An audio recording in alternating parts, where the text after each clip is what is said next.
Oimoreka mora mabende itudi kodwa e Ramogi Tv odhiambo makawuono ngeso ni ma tarik 21 dweni mar 10 antiere gi geno ni odiochieng' mari odhi kodi makare kabisa. Waiko ni mathoth mabende timore pacho kendi mano e paw siasa e kind weche mamoko kuma bende wang'iyo wechego mago mag siasa mabende otimore e gwenge mar Rangwe kuma romo mano mar jatend migawo mar tudruok otem mondo orochi kata kamano romono odhi nyime. Bende walimo gwenge masondu arita makono nyaka sani chalo nade to bende obila mag majoni manioro kono ero biro konyo e nyayo arita e gwenge masondu. Mano bende ema wang'iyo e gwenge mabaringo kuma bende apisa mambalang' ne onegi kod jonjore. Kopogore kod wechego mag arita wantiere koda weche mamoko mawamiyo pek odhiambo masani.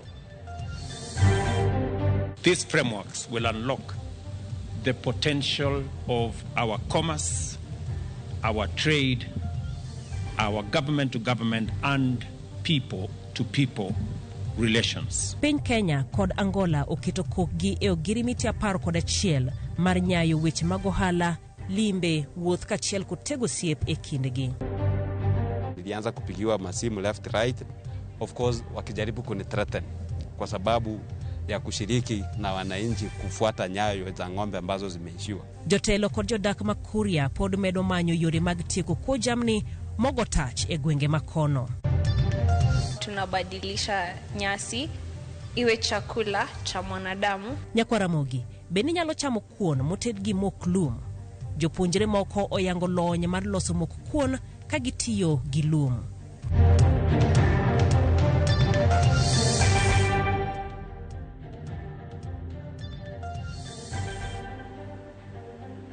Machiegni weche manyien mago mag ang'ich welo nyinga Jailieta jaloko marwa ena Wilson Ochuka. Parni weche gi bende iyudo e mbui magwa mano kanyero Ramogi TV e Facebook kanyakla kod YouTube. Bende nyalo chwalonwa ote magi kokale lai marwa mar ote machuok ma en 23600. Piny Kenya kod Angola oketo kokgi e ogirimiti 11 mar nyayo weche mag ohala, limbe, wuoth kachiel gi tego osiep e kind pinje ariyogi. E kinde limbe mokwongo mar jatend piny Angola motimo pacho kae, jatend piny Angola Joao Lorenzo kod jatend piny William Ruto ochopo e winjruok mar duoko wuoth mag ndeke achiel kachiel kowuok e pacho kae nyaka e piny mar Angola. E okenge mag nyayo ohala e kindgi, jopiny Angola bende koro ni thuolo mar biro pacho kae ma onge obok wuoth mar visa kaluwore gi winjruok makamae. Kaka jafwambo marwa mar siasa Chris Owino lero, Ruto kod Lorenzo oyiero mar siro chenro mag duoko kwe e ugwe mar piny DRC. E kar jot maduong' mar jatend piny e bore Nairobi, jatend piny Angola Joao Lorenzo ochopo kendo ndiko historia kaka jatend piny Angola mokwongo biro pacho kae. Lorenzo ne orwako jatend piny Dr. William Ruto kod jodito mamoko mag piny owacho mar Kenya Kwanza kendo yudo luor maduong' mogik kowuok kuom jolweny ma pacho kae kokalo e muoch mar risasi 21. Piny Kenya ni kod historia maduong' kod piny Angola bang' Kenya bedo mise maduong' e chenro mar miyo piny Angola loch e higa mar 1975 bang' kelo kweth adek mane obalo kanyakla e boma ma Nakuru. Kaka yo mar nyayo osiep manie kindgi, pinje ariyogo oketo kokgi ogirimiti 11 e weche mag ohala, limbe, kunyo mo, wuoth kod lony manyasani e chenro mag bero ohala kaachiel kod tego osiep e kind Nairobi kod Luanda. These frameworks will unlock the potential of our commerce, our trade, our government-to-government and people-to-people relations. E ogirimiti makamano, piny Kenya kod Angola ochopo e winjruok mar tieko mapiyo chenro mar duoko wuoth mar ndeke achiel kachiel kowuok e pacho kae nyaka e piny Angola. We have discussed to expedite and conclude discussions on the resumption of direct flights between Kenya and Angola as a mechanism of boosting the movement of people, movement of goods, movement of services, as a way of escalating our trade numbers. we committed ourselves during our deliberations today to do our utmost in order to resume that connection, not only the existing one, maybe to expand and have the two air companies to fly from both capitals. Jatend piny William Ruto oyango ni okang' makamago dhi nyayo weche mag ohala e kind pinje ariyogi. Our trade numbers have moved from 60 million 4 years ago to 350 million last year and to the early part of this year. We believe that there is tremendous potential and scope for these trade numbers to go up into the billions. Limbe mar Joao Lorenzo bende dhi kelo mor e chuny jopiny Angola bang' jatend piny Dr. William Ruto lando ni kochakore sani jopiny Angola ibiro yienegi mar biro pacho kae maonge kod obok mag wuoth mag visa. Our brothers and sisters in Angola, after the signing of the instrument today, all of them, with all passports, will now need no visa to come to Kenya. And I am very happy that His Excellency the President has agreed that Angola will equally consider the same when they go back home. E komachielo, Ruto opako piny Angola kuom telo ne chenro mar duoko kwe e ugwe mar piny DRC Congo kokalo e winjruok mar Luanda. Angola and Kenya are working in a delicate process, which is the process of bringing peace in the Eastern Democratic Republic of the Congo. We believe that it is an achievable aim to engage in consultation, stabilize eastern part of DRC, and allow the people of DRC in general to benefit from their progress, from their development, and from stability and progress. Jotelo ariyogo oyiere ni kinde osechopo mar timo duto madwarore mar tieko lweny kod gwandruok mar siasa e ugwe mar piny DRC kendo singo mar tiyo kanyakla mar chopo lek makamano.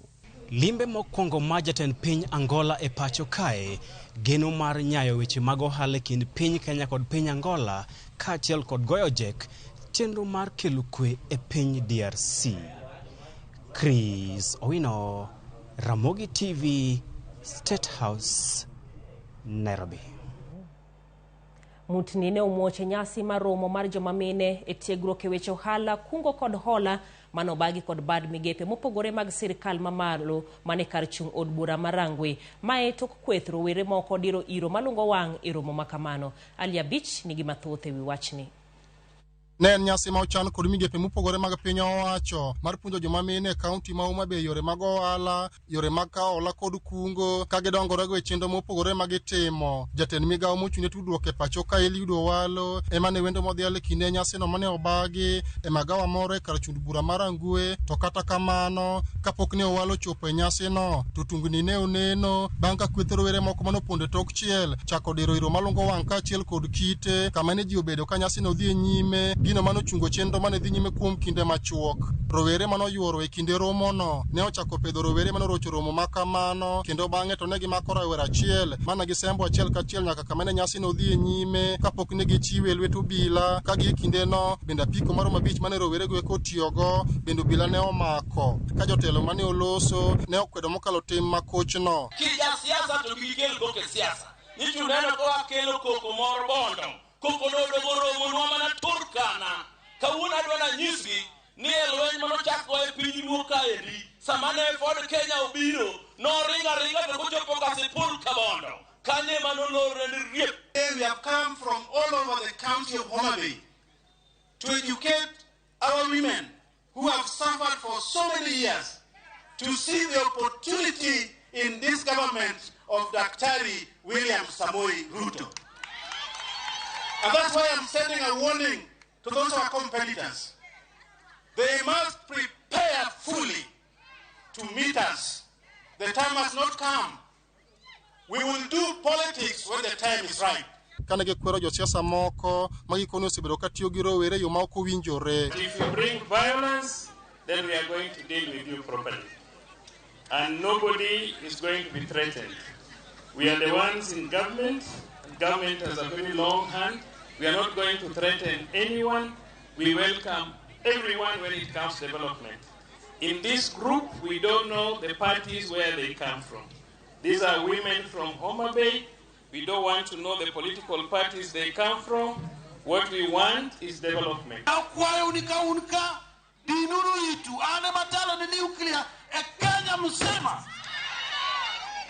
Omiyo kaka to biro gi bomba mara to bangi korchiel ni mondo neg minewa magone kura mano gima wakemia gido Zakaria Okoth bado ko yiri kaka mjumbe tigi tijino mar konyo jopiny ko yiri kaka MCA bende tim mano to ko yiri kaka gamana tim mana tiji kamano. Jatend migawo mar tudruok Eliud Owalo to ne okolose wachno mak mana ne okone piny owacho dhi nyime kod chiwo sir ne joma mine mondo gidongrego e gwenge ma giwuoke. The purpose of this meeting of sensitizations is to ensure that all women who are involved in itinerary trade are empowered or sensitized in two perspectives. One, the funding opportunities which are available within the Kenya Kwanza government. And two, how they can access those funds. Alia Beach, Ramogi TV, Homa Bay.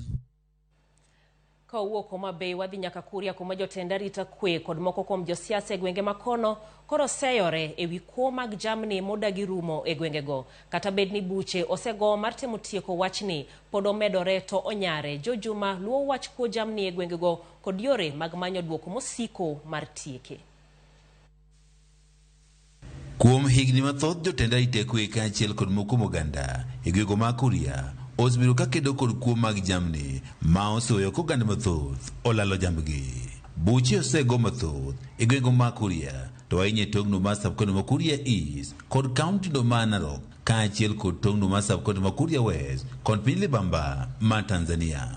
Winjruok osebedo ma oting'o mano mong'ere kaka Tarima Declaration mawacho ni kama tie jamni ma okwalo lale jogo modak e alworano ipeyo jambgi mondo konye tieko kuo mag jamni. Kata kamano kuo mag jamni pod dhi nyime. Ni kwamba bado hizo ng'ombe zinaendelea kuibiwa na bado tukifuata nyayo hizo ng'ombe huwa zinapotelea sehemu hiyo hiyo tu. Kwa mwezi ambao kama miezi 2 hivi iliyopita tuliibiwa ng'ombe 3, na huo wakati tulikuwa tumepata OCS mpya katika kituo cha Isibania, na huyo OCS alikuwa anatusaidia sana kwa sababu ungempigia simu wakati wowote angetoka. OCS kwa bahati mbaya hakukaa hapo kwa muda mrefu, amekuwa hapo kwa muda wa chini ya miezi 2 na akatolewa. Ywaruok sani koro osemienjo e kind moko kuom jotend arita kwe e gwego ma Kuria kaachiel kod josiasa e yo mar gedo kod kuo mag jamni e gwengego. Huko kwetu kwa kawaida ukiibiwa huwa mnafuata nyayo. Sasa tulifuata nyayo tukaenda huko Kerege, ng'ombe zikapotelea huko, tukaengage polisi kwa muda mrefu tu hawakukuja. Kutoka asubuhi hadi askari wa ASTU walifika huko mwendo wa saa 10. Josiasa gwego ka hoteli kod MC no mata gari Ward Moses Magwa sayo jotend arita kwe kuom remati ko kuo mag jamni ka jotend arita kwe ka hoteli kod county commissioner e county ma Migori David Gitonga bende sayo moko mjosiasa. Ilibidi tutoke huko tukuje mpaka kwa county commissioner kwa sababu wadogo wake walikuwa wamekataa kusikiza.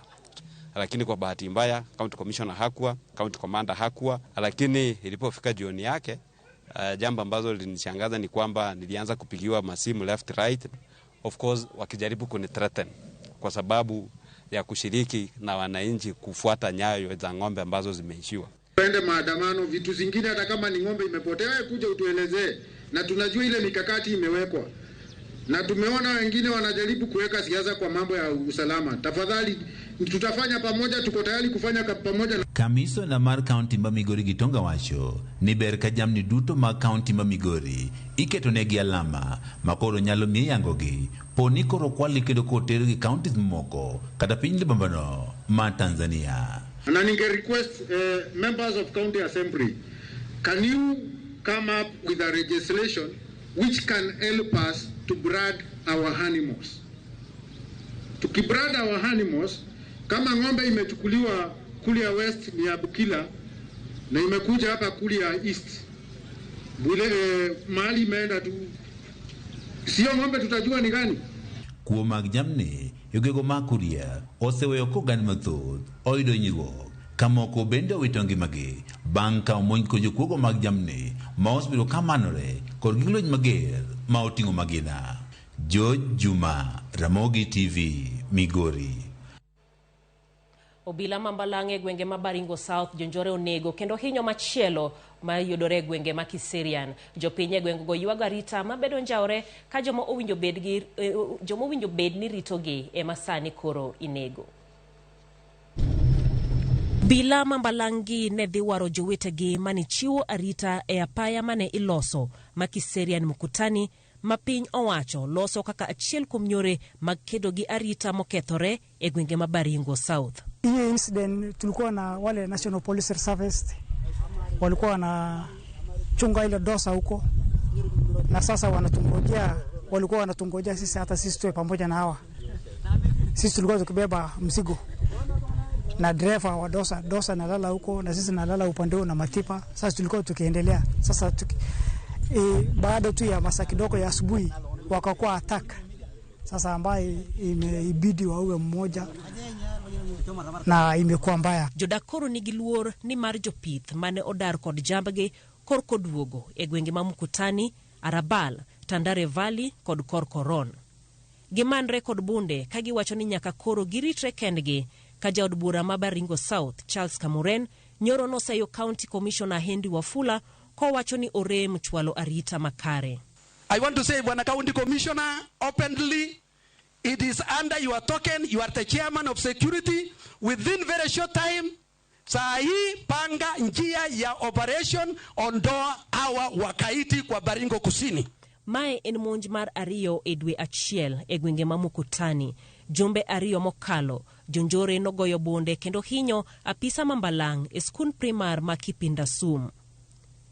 Tudruok mar rango chal mar arita tok monjni nokwako obila mag Majoni, APC kod mago mambalang kama ne gikwanye opoklo lisasi mane ogo e monjno ka jotich e payano koro chungo tich ka giluoro monj. Sisi tunauliza hivi, kama president anatoa order, kama waziri wa interior anatoa order, lakini yote hakuna yenye inafanya kazi, kwani tunaishi nchi gani? Sisi tuko Kenya kweli? Sisi ni wa Kenya. Kila siku tunauliwa, vijana wetu wanauliwa. Hata hiyo family sasa ambayo huyo kijana ameaga leo, hiyo family bado ni changa. Nani atachunga hiyo mjane? Nani atachunga watoto? Mae omiyo koro olosromo mar nyayo kwe e gwengego ka jotelo seyo apisa machiwo arita ewi chik mane jatend migao mar arita nogolo. Ombi letu ni kuambia serikali ya kwamba wajaribu mbinu ya kutafuta hawa watu, kwa vile imekuwa tisho sana. Barabara inatengeneza communication, barabara inarahisisha maisha, lakini tukikuta barabara inatukataza tupite ama inatukataza tutengeneze, tunaona mbaya zaidi. Gwenge ma Baringo South kod Baringo North osebedo ka kedo kod weche njore ahinya mag kuo jamni ma oseweyo ji adek konegi e gwenge ma Baringo North, achiel Baringo South kod ariyo mamoko mohiny. Pode weche njore eni moko kuom jogo manoyudo hinyruok mag risasi maluwo monj manotimore tong' ma West Pokot oyango luoro magin godo dok kuondegi mag dak e gima gilero ni monj maseche te mamonogi timo gigegi kaka chon. Ji ariyogo mayudo thieth e kar thieth ma Kapenguria kwayo sirkal mondo tim kare giyud ratiro margi kaachiel kod arita makare e alworano. Diana Olonde lerono mathoth. E kar thieth ma Kapenguria County ma West Pokot, jogo mane oyudo hinyruok e monj mar kuo jamni dhi nyime gi yudo thieth. Kawuono kata kamano gichako yudo chang kendo gipimono gino mane otimore juma achiel mokalo mane omiyo ring kodgi ka thieth makae. Kaluwore gi Hassan Kibet, jonjore adek nomonjo gi seche mane gidok dala kendo nochwado gi gima gina. Sasa tukapambana na yeye na nikashika bunduki na kutupa magazine. Sasa mwingine alikuwa na panga. Sasa yeye mwenye alikuwa na panga, huyo mjamaa alipewa bunduki akaambia yeye maliza mimi. Sasa huyo mjamaa akanipiga risasi ni kwa rosa kwa mkongo hapa. Wale wenzangu waliokuwa wameepa wale watatu walikuwa wameshapeana information ya kuwa ati fulani amebaki, ameshabaki hapo. Ile machozi yenye watu walikuwa wanalia ya kupoteza mtu ikarudi tena ikawa ya furaha. All of them have sustained serious injuries with profuse bleeding, and even one is undergoing blood transfusion currently. Giwacho ni kata obedo ni obila maketo arita osebede gweng'ni kuom ndalo, pod jonjore monjogi kendo onge mora mora ma osemaki. Kata ma osechope doho mondo giyud ratichgi, gino mamiyo giluoro. So kitu ambayo kwamba ningependa kueleza watu wetu wa serikali kwa pande zote mbili wahubiri amani. Gikwayo sirikal mondo med obila mondo konyre gi obila manitie mondo mak jogo ma osebedo kamayo gi kwe. Serikali kuu itupea hata NPR sisi kama Wapokot. Tunajua kabisa mumepeana Marakwet, mumepeana Turkana. Sisi mnatuambia mutatupea. Tutaongoja mpaka lini jameni? Kama mutadisamu all communities. Kama munapea, kama ni 10, mpe communities yote 10. Sisi hatuna chochote huko chini. Ekor kakore, komanda mar obila mar county no wacho ni gitiyo kanyakla gi obila mawuok e county ma Turkana mondo mi gitiek monj makamago. Diana Olunde, Ramogi TV. Liporno madano londe bende materwa e yweyo mokwongo kagisane gin dakika 20 mosekalo tok saa 1 mar otieno. Ramogi ler kabisa iwacho na mos ni Teresia nyar aoko ka entiere Kuria mano kanyero Sara Singa ka bendi wacho ni gimi wuoro ni sani olos nyaka moklum en gima iwuoro kabisa. Josiasa mag UDA piny Luo onego were gi weche siasa mokonyo ganda. Iwacho ni gichiemos Raila pod peknege mano Fredo Suru ka entiere Dandora Phase 2. Abenda nini maler ka entiere Migori mano dona mar paw nyoka. Ang'ich welo Nabi Wuod Onguta mar wang' neno Ramogi ler ka entiere koda Jadona Beshero kamana yenya kuom ote mari. Bende ka ng'iyo Facebook page mar Wafnozi Anet iwacho ni watching live ka entiere Siaya Town kanyakla kod Sherina Kinyi kiwacho ni entiere Nakuru. Agingus TV and tune in from Migori Suna East Sub County wacho ni imoro kod weche manyien mabende iyudo e Ramogi TV. Wadhi mane yweyo machok waduogo gi mathoth kik idhi mabor.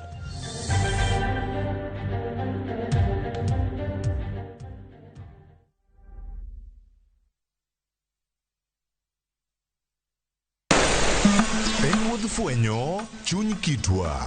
Ang'o miyo yie ni chako mana mine? Dak ne chako yie chuo. Yie ni chako mine nikech mine ma pito. Ng'e sigana kod kido manyiso ber kod mit piny. Nitie jaduong' manokwongo kama niluongo jaduong' Ngeso Kosanjo. Kaluwore kaka kinde ma jaduong' ohero kaka chiege maduong'. Kinde jaduong' ni Kit Mikai. Kendo rom kod jorit kitwa. Mondo ne en dero mar jaduong' madhaka mora mora ok dheye. Piny mamako dhogi. Kamaru biro to maru to e dala. Iyeko ne tiel. Omake amaka kama anyawana adhiadhia kinywana limi. Riuri kod Rabala Kwasi owad gi Rajabu. Kendo kor go jonam grech en duoko rech manise ng'iewo. E 111.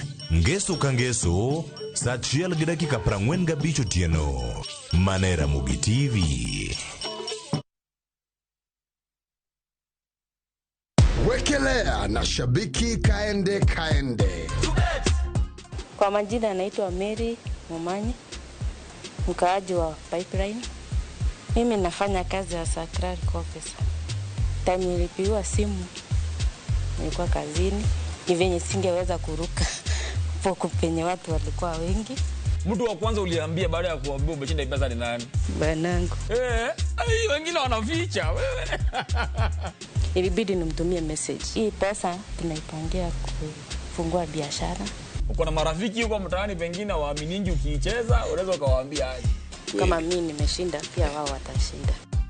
Wekelea na 50 bob pekee for a chance ya kuomoka na 500k. Lazima kaende yende kila wiki. Play responsibly. Betting can be addictive. Not recommended for the persons under the age of 18. Authorized by BCLB number 587.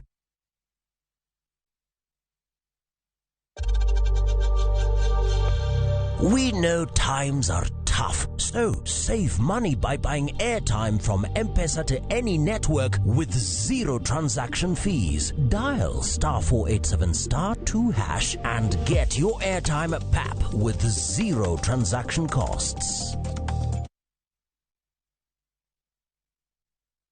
Masaya Akiba ni sasa. Save using your Equity mobile app or Equity online. Save for your short-term goals or long-term goals. Be it school fees or to start a biashara, to buy a house or a car, save for a plot or equipment, or even a wedding or a vacation. Save using your Equity mobile app or Equity online and start your journey to realize your goals. Kusave ni rahisi na Equity. Karibu member.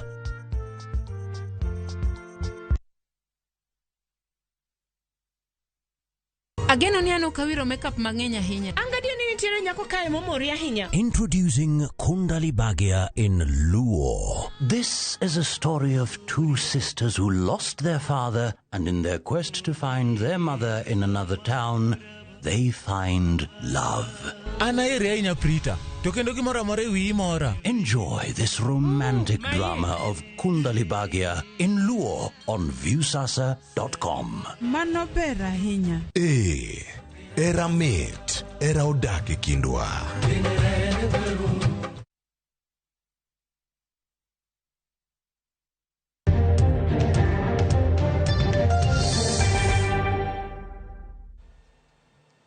Machiegni kendo miche mag jodak ma Mombasa no wuok oko kawuono ka gikwedo lweny e kind piny Israel kod Palestine.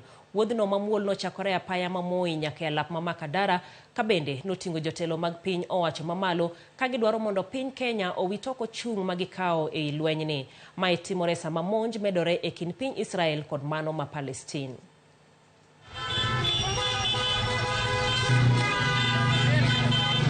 Sisi tunamwambia rais aondoe kauli yake ile ya kuwa pamoja na wale, asimame na haki. Again, why are they doing this to Palestine? We are here, solidarity for Palestine. We might be weak in weapons, but we are very strong in faith, and we shall overcome. We shall overcome. He never denied people food or what, even in their Jews books. Moses, he was very kind to everyone, to humanity. Nasimama hapa kama kiongozi na kusema sio dhuluma Palestine tu, bali mataifa yote. Mahala ambapo kutakuwa na dhulma, tuna haki ya kusimama na kusema. Kwa siku 15 mtawalia, watoto wanauliwa na mabomu, kina mama, wazee, watu wamepoteza familia zao, majengo yamevunjwa katika one of the biggest open air prison. It's so sad. The main reason why we are here today is to come together to unite as one, not as only as Muslim, but the whole world, Christian, Muslim, Jews, the Hindu, everybody is here united as one. Why? We want to stop this genocide. In fact, this is not even a genocide. This is a mass destruction. How can you stop and how can you deny children from eating?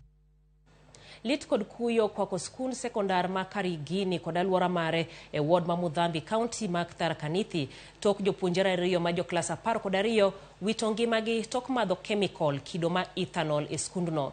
Kaluwore kod jatend lakteche ma Tharaka Nithi Kenneth Misheni, jopuonjre ne rik somo mar practical ma biology kama moko kuomgi no madho ethanol. Okinyi makawuono ariyo kuomgi no yango no tho kamodong pod dhi nyime gi yudo thieth. OCPD maluora no otamore loso kod jofuambo. Wanafunzi waliweza kuingia katika mahabara na wakaweza kupata mahali hiyo chemical ilikuwa imewekwa. Wanafunzi 13 ndio waliweza kunywa hiyo ethanol, wakiwemo wavulana 9 na wasichana 3. Kufikia leo asubuhi, wawili walikuwa wamezidiwa na ndipo waliweza kuripoti, wakakimbizwa katika Chuka County Referral Hospital, na wao wawili walikufa tu punde walipofika hospitali, hawakuweza kuokolewa maisha yao. Tumewapata wengine 7 ambao wameathiriwa na hiyo dawa, wengine walikunywa kiasi kikubwa, na hao 7 ndio tunapeleka katika hospitali ndio waweze kuchunguzwa zaidi na waweze kuwekwa katika matibabu. Tunasema Pur mar mananas en pur mawendo e county ma Siaya, kuma moko kuom jopur koro temo purno tok mano mar oduma dhi kodgi marach ka giwacho ni ok giyude yuto mora mora. Joseph Agunda en achiel kuom jopurgo, owuok e gwenge ma Masanga e Kogelo, komiyo wasigande gimomiyo odonje pur mar mananas. Joseph Agunda en japur e gwenge ma Masanga mayudore Alego. Odonje pur mar mananas tok mano mar oduma mosebedo kopidho kuom higni koro chako lalo yuto. Naweyo pur mar oduma nikech ndalo moro napidho oduma e puodho ka, to koth neno chwe mana dwe 2 kende, to koth norumo boduma go nene ok ne wakeyo maber. Koro mano nomiyo aneno ni dhi mbele gi pidho oduma biro mana medo miya hasara, to kendo bende biro miyo ni apitho season ka season, to naneno ni nitie thuolo mar pidho matunda manyalo miya pesa dwe ka dwe nyaka higa rum ka yuda pesa. Nochako purni gi kodhi mananas maromo 6,000 e puodho ni. Kanase pidho 6,000 go e puodho moro ma ok ma, to naneno ka natiyo gi pesa ma ok ng'eny ahinya. Natiyo gi 150 chakre kodhi, doyo nyaka chieng' mana uso gi. To kana rango records maga kana tieko uso, to nayudo kana an kod siling 300 mana uso olembe, to siling 20,000 na uso kodhi. Agunda wacho ni mananas dwaro mondo odo dwe ka dwe, ma bende chamo pesa modhuro. Maduoko chien omenda mar doyo, opedho it rabolo e kind mananas mar geng'o buya dongo. Mai bende owacho ni konyo koro oko kuo yadh nego buya.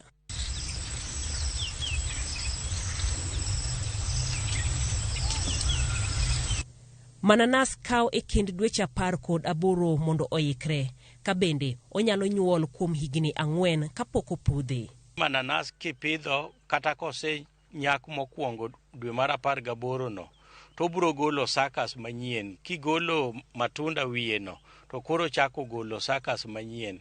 Sakas manyien go biro nyak, kendo gibiro nyak nyaka higa mar 4. To seche ma gigolo sakas go be onyalo golo mokalo achiel, onyalo golo 4 kata 5 kata 3. Koro inyalo we achiel to modong' go to iuso ni jopur weteni, kendo bende kelo pesa. Kata bed ni dodonje purni mar yudo ohala, kai bende kaka pur mamoko nitiere koda pek mage. Chiel kuom gi en ni ndalo moko kaka koth ochako chwe, odwano doye, to seche go jopur bende manyalo kata konyi doyo, jo tich manyalo konyi doyo bende odichi puothegi. Mane shida maseche moko waneno. Kata kamano, Agunda nigi geno ni kaponi jopur mamoko odonje pur mar mananas e kaunti ma Siaya, mae biro ting'o malo yutogi kendo duoko chien chenro mar nyiewo mananas koa e piny Uganda. Wang'e ni mananas michamo Siaya ka owuok South Nyanza kata owuok Uganda, to wan gi lowo gi koth moromo pidho mananas. Koro okane tiende mondo wachwe ma ok wadonji tich machal kama. Wamenyane lipot makende kama wapenji ni to bende inyalo chamo kuon molos gi lum moregi. Goane pichani, jopuonjre 3 e mbalariany ma Kabarak e boma ma Nakuru ochugo yo mar tedo kuon ka gitiyo kod lum moregi. To kaka lipota marwa Simfros Okinda leronwa, jopuonjre gi mosetimo nonro kuom higa 1 koro rito mondo puodhgi kod duol marango rang'eny molos godo mwandu pachoka mano KEBS kapo gichako loso mogo mar lum ni mondo gichak use pacho. Faith Wandia ma en jahigni 25 somo e mbalariany ma Kabarak, kama ne ochake chenro ni mar chako timo nonro higni 3 mokalo. Niko na uvumbuzi ambao tunabadilisha nyasi iwe chakula cha mwanadamu ili tumalize njaa. Wandia kaachiel kod jowadgi mamoko chako kagimanyo lum kido mar Bermuda mayudore mayot e pachoka. Tok mano gitero lumno e lab e skundgi kanyo, kama giluoke kaito gituoe. The drying of the grass takes approximately 4 days, and we're drying it under room temperature so that it cannot lose its nutrients. Tok tuoe giregi. Okang' mokwongo bang' mano en ni gimedo gimachielo mong'ere kaka enzymes.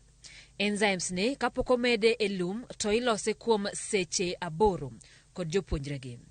Ber enzymes en yo konyo ich e rego mogo ni tok kosechame. Getting the correct enzymes for the reaction. 2, high cost of importation of the enzymes. And 3, also sourcing funds. Currently, the enzymes are not available in the market, but we've taken the initiative and we've learned how to produce them locally. We require equipments so that we can be able to make these enzymes locally, and we can give an approximation of about 2 million Kenyan shillings. What I've noticed is, first, this flour cooks faster, and about texture, its texture is almost similar. Yes, and about taste, it has a different taste, but not a weird taste. It's a kilo for about 110 shillings. So if I bring mine, which will be sold for about 39 Kenyan shillings, it will be good for him because the rest amount of money, which is about 70 bob, he's going to use that money in other expenses. Jopuonjregi osetimo nonro makinde ka kinde mar puodho ni dhano moro amora motiyo kod mogo ni mar lum ok nyal yudo hinyruok moro amora. Jopuonjregi koro geno mondo puodhgi mondo gichak loso mogo ni magibiro uso kind shillings 35 kod shillings 40 kuom kila achiel. Within the next 1 year we'll be done with the standardization of the production process, and then possibly in another 2 or so years we should be able to actually see something on your shelves. We think it is viable as long as we can standardize the process and find out how much volume you need to produce that. It is a good innovation when it comes to the idea of food security. We have a lot of grass. Remember, there are areas in this country where people have even died of hunger. When we get a breakthrough, this will be actually an invention by a Kenyan, for Kenyans and for the world, and that will also give this country a lot of visibility. Laktar Caroline Kinyaga, ma en jalony e weche mag chiemo, wacho ni nonro kod lony mitimo ahinya mag chiemo kata obedo ni gitine pacho kaeri, dwarore ni otim maber kuom thuolo malach mondo kik hiny ngima oganda kochak ti kodgi. Does it meet the standards of maize flour? If maize flour, you say this is the starch percent, this is the protein, does it meet the same standards? Because it has to be compared to something. So you can see it's a long process, but being a researcher, these are the innovation we encourage. You may never know, you might not discover the next replacement of ugali, but something will come out of it, definitely. En lony makende ma jopuonjregi ni kod geno ni biro puodhi mondo gikony oganda obed kod chiemo ma nengone oyweyo kendo duoko piny kech mokwako gwenge moko e pacho ka. Simfros Okinda, Ramogi TV. Erokamano ahinya Simfros Okinda kuom ripota machalo koda mano. Jodak ma Naivasha dwaro mondo onon omenda maromo $280 mane otigodo e gero chiro mar rech makarai ma idore apaya maduong' ma Nakuru kochomo Nairobi. Giwacho ni chiro no nowinjo yaw higa achiel mokalo to nyaka sani ochung' kikwalo gik mane oseket e chiro no. Johan rech kod alode ma kanyo koro wacho ni giserito moromo mondo yienegi chako tich kanyo. Chiro no nowinjo osir miche maga johala e gwenge makono. Sisi kwa sababu tumeona soko imekaa sana, tumesema ya kwamba tutaanza kuuza hivyo ilivyo. Itamalizika tukiwa ndani, na hawa watu ambao wako hapa wamesema ya kwamba wataingia ndani na wataanza kuuza. Na tunataka tuulize mheshimiwa, hii soko tugaiwe tukae ndani yake, ndio wakati itakuja kumaliziwa tuwe ndani ya soko. Sauli tukigojea imalizike, labda wageni watakuwa wengi na watoke pahali zingine tukose. Imekaa sana na tumeigojea sana. Kwa hivyo tunataka mheshimiwa Susan Keheka hata yeye akuje aingilie tumalizie hii soko yetu. Akiwa huyu contractor alipewa hii kazi na hakuna kazi anafanya. Kuna ile sheria inafuatwa, mtu akipewa pesa ya serikali afanye kazi na afanye. Kwa hivyo tunaweza uliza tukiwa watu ya area na hii soko ikiwa yetu, huyu mtu tunataka ashikwe, awekwe ndani, arudishe ile pesa amepewa.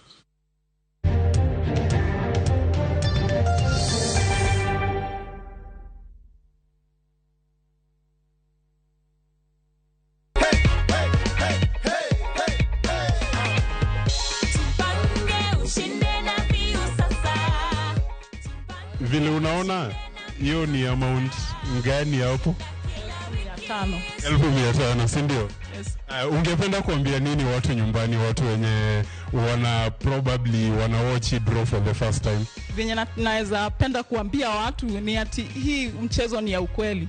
I just dialed *487*3# na nikaweka 50 bob na mimi nikatangazwa kama mshindi na nimekujia cheki yangu. In case huku unaniamini, you've heard it from Elizabeth. Si ndio? Asante sana Elizabeth.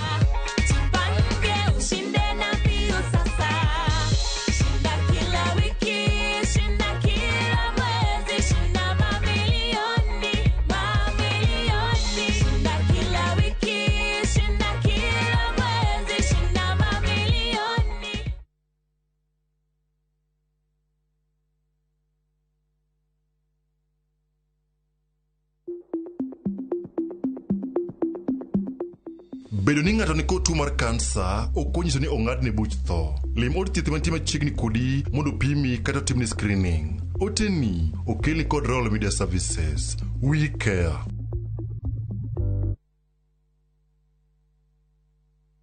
Wakelo ni mok kuon mar Joymax Maize ma en gino makare ka imedo e chimbi mapile. Mok kuon marwa ok ni kod ndhadhu kende, to en kod madini mathoth mabeyo ne ngimani. Olose kod bando mabeyo ma oyier kendo regi e yo makare. Joymax Maize Meal iuso e nengo moyweyo ne ji duto madwaro dak e ngima makare. Kata ka idwaro medo teko mar dendi kata rito roteke mag dendi, yiero makare en Joymax Maize Meal. Teme kawuono mondo iwinj ber mar dak e ngima makare. Oyudore pacho kai mangima e duka kata supermarket mantie machiegni kodi.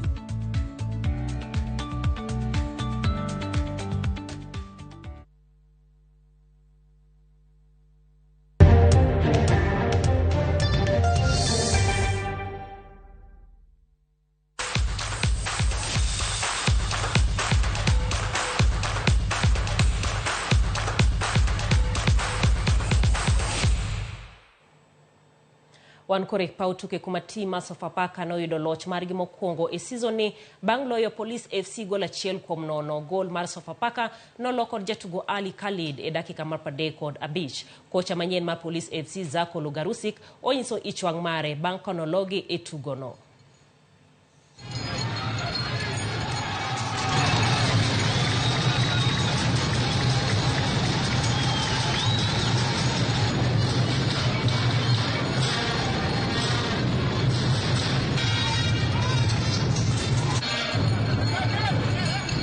Point is, after 4, 5, 6 games, Sofapaka didn't win.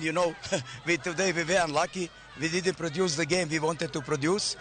They had only one shot on the goal. They scored, but also we didn't play well.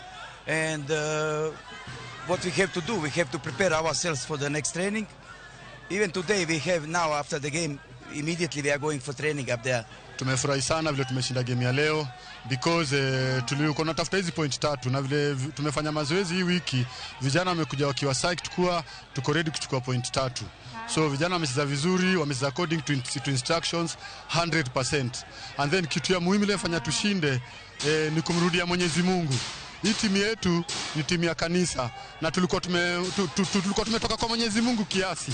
So kitu ya muhimu ile tumefanya zaidi kando na mazoezi ni kumrudia Mwenyezi Mungu, manake hii timu ni ya kanisa.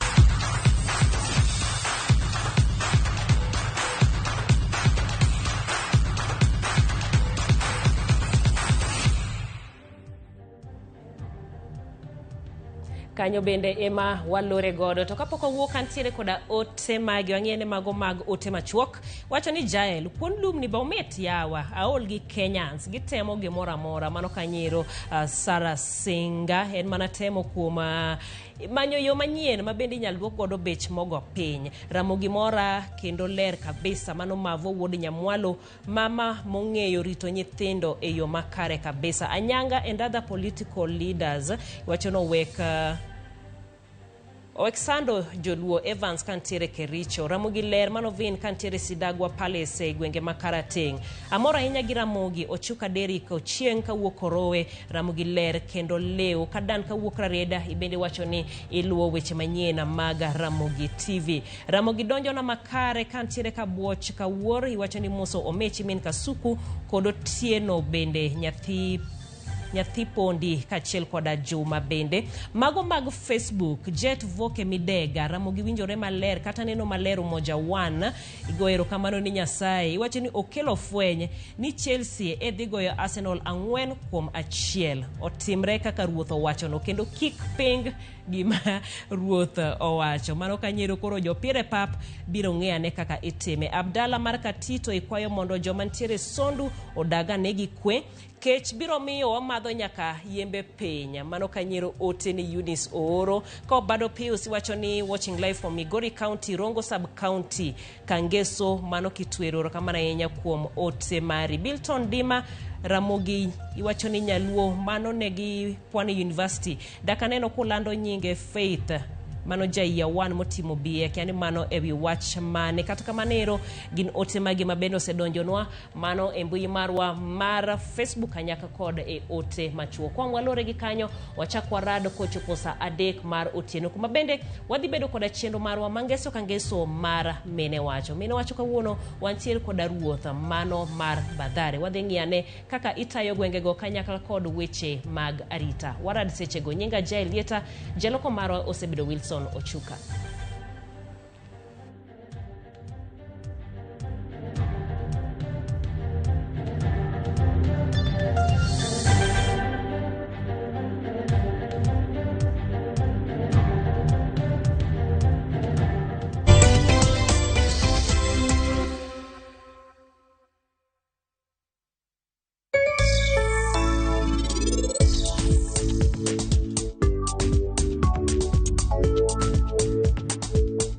Na otherwise nikarudia Ariel.